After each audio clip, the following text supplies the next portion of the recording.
Once upon a time, in an enchanted kingdom, there was a sunny and windy town by the sea, with the magical lagoon.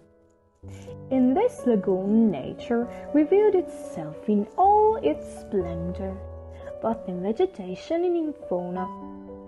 And an ancient art tradition, such as the sea salt production, was still alive among salt pans and windmills. Shining also in winter, its waters sheltered a small archipelago, made up of 4 islets, and were ideal for people to have fun and relax. On one of them, Murcia, lived a handsome young man. He was probably a coachman, a priest, or a magistrate. Who can say?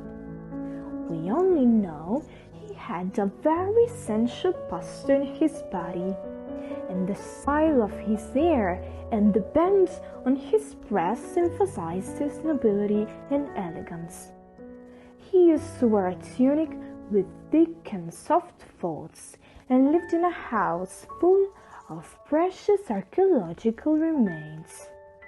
Near this house there were gorgeous mosaics, a cult complex, and a necropolis.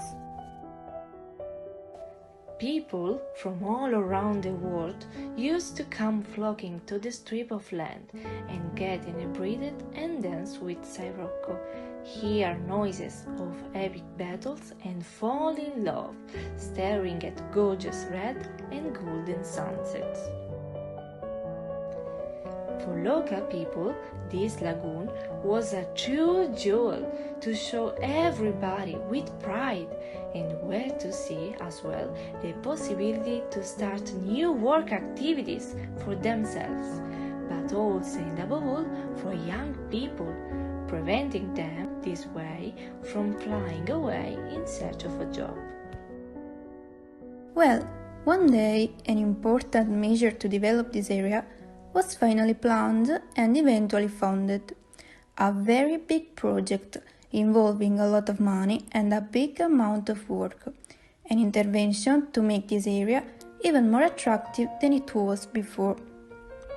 To make it more accessible, attractive, and last but not the least, sustainable. To make it fly towards a wonderful and rich future. But as soon as they started, works began to slow down and expiry dates started not to be respected. What was happening? A team of investigators was therefore nominated to understand what was wrong with them. These guys, called Lilybeum Guardians, were a group of 20 brave young girls and boys who deeply loved their home land and want to take care of it. They immediately started to look for information everywhere. After several attempts, they at last succeeded in talking to all those involved in the project. They found out that in that enchanted kingdom, apart from bureaucracy that used to keep things longer and longer than ever, a really cruel monster wearing a crown and arrived from abroad just the previous year had paralyzed everything with a terrible spell. Since people got ill and sometimes even died, for a long while everything had been closed and everybody had been forced at home, causing this way terrible delays. By the way, they were also informed that, at the same time, a powerful army of vaccines, strong soldiers trained just to fight against that monster, was arriving to save the town, the kingdom, and the whole earth.